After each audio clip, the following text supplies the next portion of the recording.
It's absolute faith that brings absolute miracle. Everything in your life, commit it unto the Lord. Má fẹ́ ènìyàn, fẹ́ Ọlọ́run. When you lack faith, you cannot experience miracle. Mọ Ọlọ́run ní gbogbo ọ̀nà rẹ, ló sì máa tọ́ ipa ọ̀nà rẹ. Má ṣe ọlọ́gbọ́n lójú ara rẹ, bẹ̀rù Olúwa. Tó o bá mọ Ọlọ́run nípa ọ̀nà rẹ, kò ṣeé ṣe kó tọ́ ipa ọ̀nà rẹ. Nítorí náà, fún ẹni tó bá mọ rere láti ṣe tí kò ṣe, ẹ̀ṣẹ̀ ni o.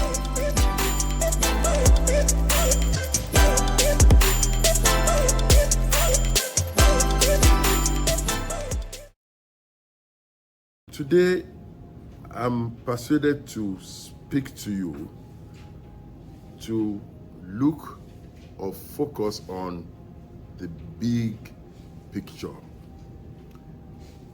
And when I try to translate it into Yoruba or look at what the context of the message, I will say, Ma wa tuboton. I love Yoruba people, and I'm lucky, and I feel proud that I'm Yoruba. There is I think they're Muslim clerics. They say, Alabo siya ma lowo, Alabo siya ma kole, Alabo siya ma bima tubota, Alabo si ko ni dara.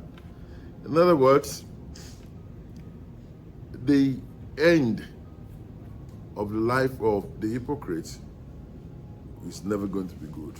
But we want to be looking at a different Atubotan at this point. And that's why today I'm inviting you to let us together consider this message that is titled Focus on the Big Picture. Every organization, every company that wants to succeed must have what we call a vision. And that is what determines the purpose, the target, the destination, or the plan of such organization. They must have a vision. In other words, where do you want to be in the next 2 years, in the next 2 months, in the next 1 week, or in the next 10 years or 20 years? And to achieve the vision, they must also come up with what we call strategy and tactics. Their vision must be driven by such strategies and tactics, otherwise known as mission statement. Inside that mission statement, you could see a summary or a subsum of the vision, of the mission rather. However, no organization can succeed or achieve its vision if it pretends that there are no hurdles or obstacles in its way. The promoters of any organization that pretends that there are no obstacles, they are not just ready to succeed, because they will not take cognizance of it, they will not take ownership of it, and they will let their vision will scatter before them because they pretend that, oh, there's nothing, everything's okay. That's probably the problem with a country like Nigeria. So many times we feel because we have oil, we don't have problem with poverty. The truth is that we have problem with poverty. And I don't want to go to the issue of Nigeria. I just want people to know that the country is rich does not mean that it won't have its own challenges. However,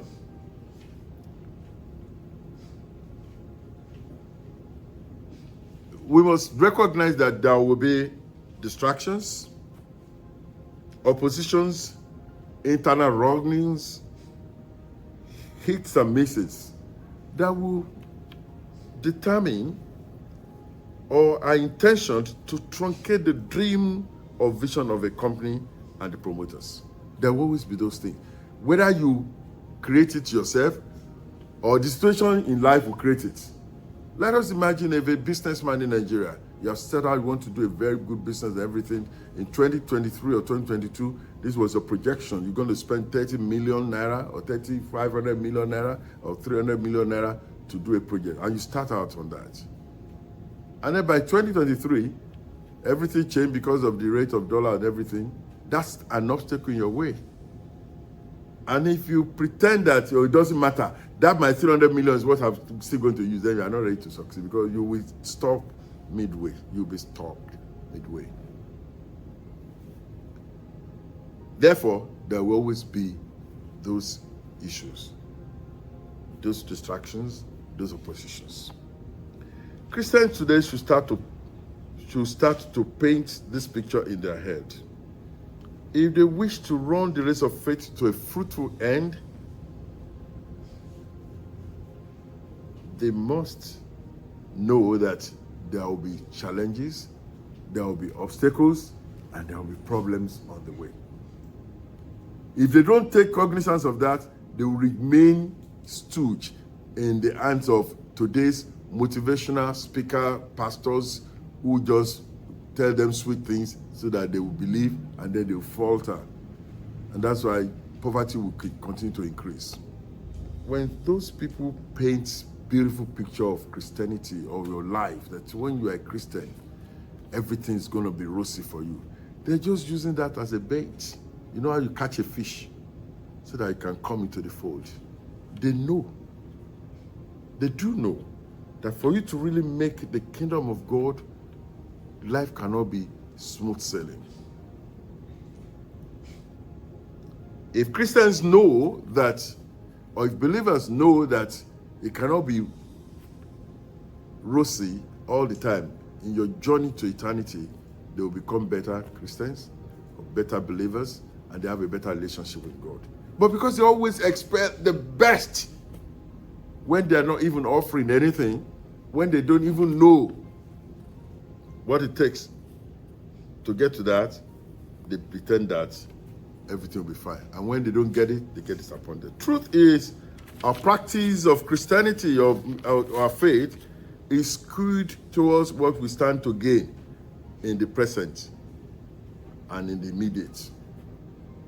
That's why people come to church and they say,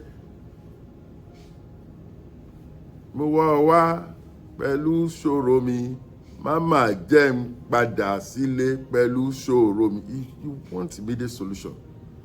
I was coming from the memorial program at Laide, and we got to a point very close to the Ashejire Dam, and we had a terrible traffic.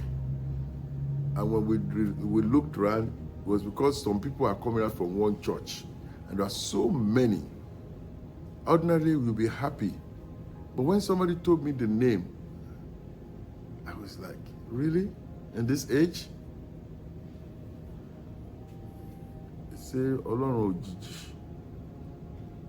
So, God of sudden, or what is that? Sudden God. I said, even in this time and age, somebody is still looking for sudden. But what can you do?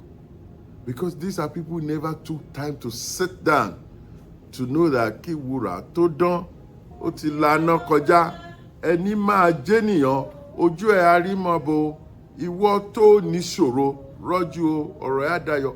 They were looking for quick fix. It is quick fix that had made Nigeria to become what it is today. Oh, that road is not good. Let's quickly put some asphalt on it. It's fine. Rather than looking at what's the main cause of the road not being good. Is it because the drainage is bad? Is it because people are abusing it? Is it because during the rain season there's water there? Is it because we are not replacing the asphalt or the bitumen or whatever it is at the right time? And I used to use the word advanced country. But for all I know, in America, when your road, after a certain number of years, they come and remove the top, they put another layer. And I ask myself, this road is not bad now, but that road they are removing is a super grade A road in Nigeria, by the very special grade of grace of God. But they're doing that because they must maintain it. They know that it cannot remain super. Something has to be done. I don't want to digress. I want you to follow me as we're looking at the big picture. Our faith as believers should teach us to focus on the big picture. And the big picture for Christians or for believers is eternity. Eternity. The hereafter. What's going to happen when you're gone? We don't seem to remember that. We seem to be happy to foolhardily follow people whose only business is to extort money from us. I've seen a lot of big televangelists who are now coming back and say they regret preaching prosperity. That's after 25 years of ministry, of almost 40 years, after collecting all the money. And they live the super mega millionaire's life. Now they are not regretting doing it. And the people who gave them the money are still following a new generation of people, still preaching the same thing. Our race as Christians is to win eternity. And that's the price. Ìjọba ọ̀run lèrè onígbàgbọ́.